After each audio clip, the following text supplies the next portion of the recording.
Hey, it's Brian Gomez with the Gazette. I'm coming to you tonight from World Arena, where number 15 Colorado College defeated Nebraska-Omaha 4-3 in a crucial WCHA series opener.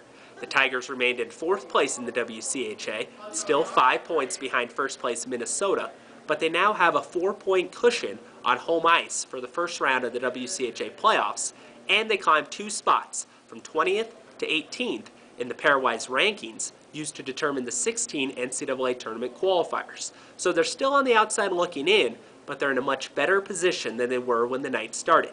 CC had a lot more energy, a lot more spark tonight than they had last weekend when they were swept at Bemidji State, probably a result of the return of Josh Thornbert, Nick Deneen, Eamon McDermott, and Scott Winkler from injuries.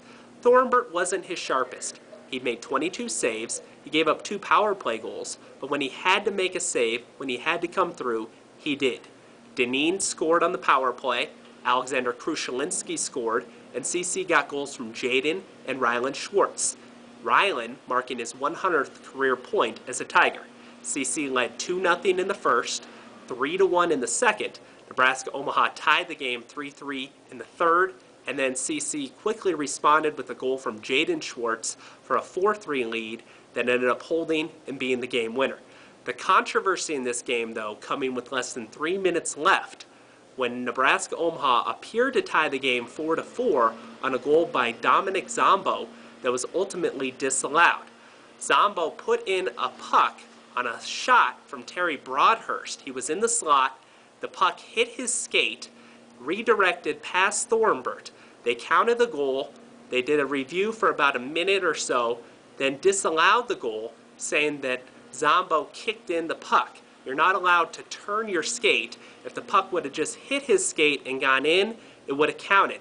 He made the slightest turn, and then the puck redirected, and that's why it was ultimately overturned.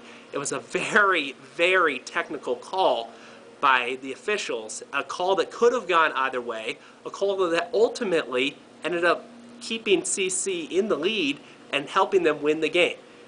I'll let you be the judge. Here's something from CBS Sports Network. Tell me what you think. I think this is going to get looked at by the officials. I'm surprised nobody on CC said a word, because I thought this puck went off a skate and into the net, and it did. But it's going to be determined, I'm thinking, that it wasn't an intentional kicking motion that put the puck in. The key to the whole play was the ability for UNO to keep pucks in, and a great job at the point.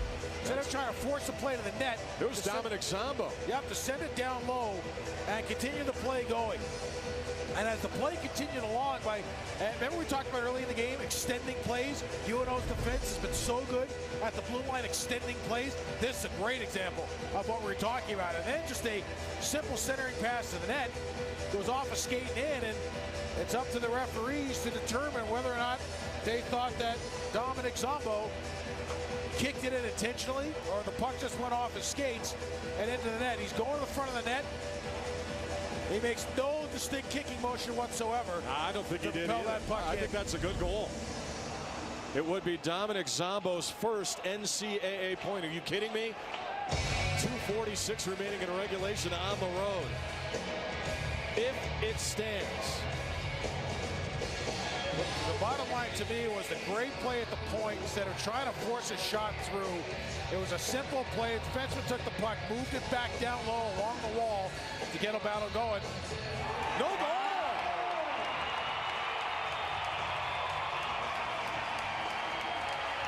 Boy, oh boy, I don't know, Dave.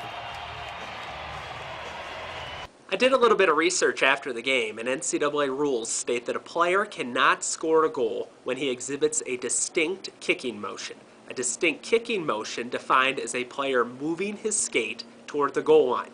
Now, when you watch the replay, you can see that Zombo is obviously moving toward the goal line. He's headed right into Thornbert, basically. The interpretation of the rule, though, being that a player cannot turn toward the goal line or alter the path of his skate and redirect the puck.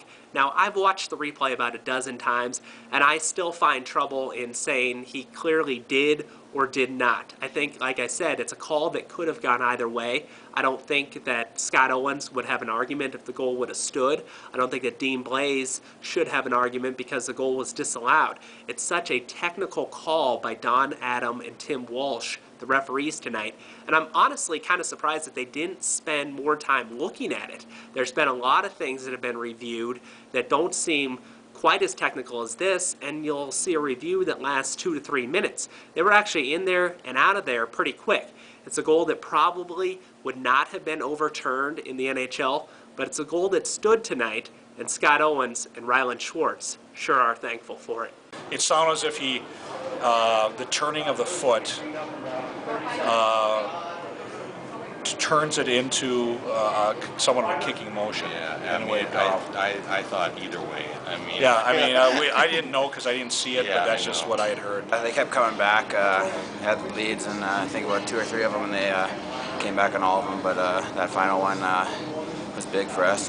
We took care of the D zone kind of after that. They had that one disallowed goal. Could have gone either way, obviously, but thankfully for us, it didn't count.